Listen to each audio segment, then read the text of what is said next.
pour présenter ce projet, comprendre dans quel champ d'action on intervient, dans quel cadre on intervient, moi j'aimerais en fait passer du temps là-dessus, sur l'éducation populaire en fait. Donc on puisse comprendre ensemble et définir cette notion. Donc, à la place de s'évertuer à le définir, on va plutôt essayer de le vivre ensemble, on va essayer de l'éprouver. Alors, je vais passer à ok. Donc, au moment où je vous parle, vous n'êtes plus des étudiants ici, vous êtes des dinosaures.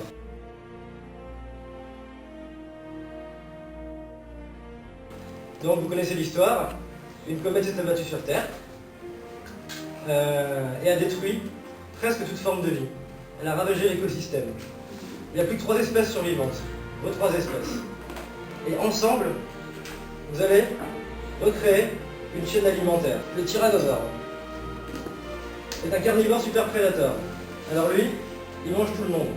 Il mange les vélociraptors et il va manger les herbivores.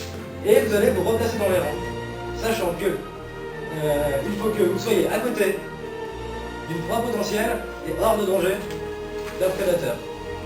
Donc vous allez avoir 3 minutes pour ça. 3 minutes. Au bout de 3 minutes, tout le monde se rassoit et on fait un petit bilan. Tout le monde revient et se rassoit assez rapidement, vous avez plus que 2 minutes. 30 secondes. Les vélociraptors qui sont à côté d'un tyrannosaure, est-ce qu'il y en a?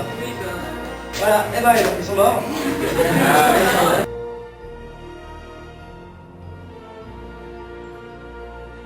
S'il vous plaît.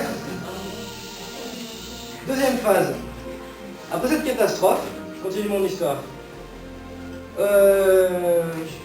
Bien plus tard, on a des dinosaures qui ont évolué, la nature faisant. Et ces dinosaures évolués ont créé un groupe, une société, et ils vont essayer, avec ces évolutions-là, de rétablir l'écosystème. Donc ce groupe-là, c'est eux.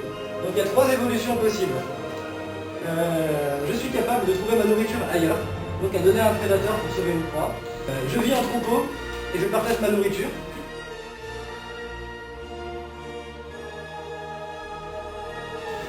Quand on a une catastrophe qui survient, donc une comète, une problématique sociale globale, guerre, crise économique, qu'est-ce qui se passe? Voilà, on a à toutes les couches de la société, à tous les niveaux, prédateurs, proies, alors entendez-le comme vous voulez, des populations qui deviennent fragilisées. Comme vous l'avez vu, là, une difficulté à retrouver une place là-dedans, dans cet équilibre.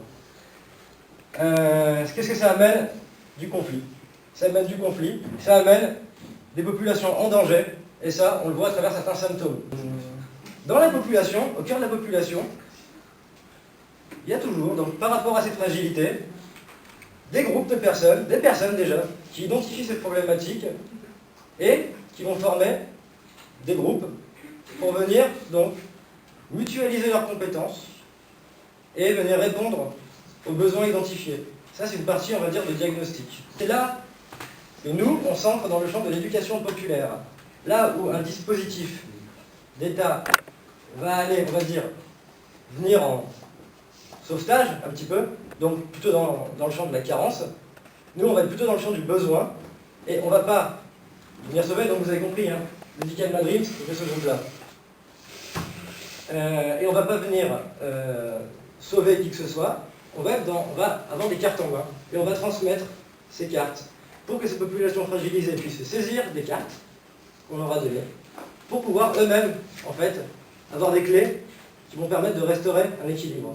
C'était « je peux trouver ma nourriture ailleurs ».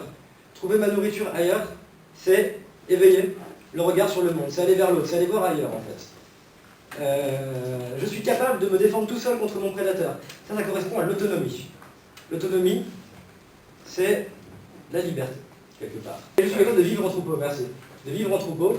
Là, on est sur du vivre ensemble, on est sur du lien social, on est sur de la fraternité. Donc voilà, c'est là où l'éducation populaire, elle va s'ancrer sur des valeurs républicaines, et qu'en fait, elle va transmettre ces valeurs-là à partir d'un support. Donc, l'Utical Madrims, nous, notre support, c'est quoi? C'est ce qu'on vient de faire là. C'est le jeu. Voilà, c'est le jeu. Donc, notre champ d'action, on va être où? On va être dans les établissements socio-éducatifs, établissement de soins, entreprise. Voilà. C'est pour ça qu'on se définit comme expert et médiateur du jeu. Le jeu est un média, ici. Expert, pourquoi? Parce qu'on a une pratique qui s'appuie sur celle d'un corps de métier, qui est celui de bibliothécaire, tout simplement.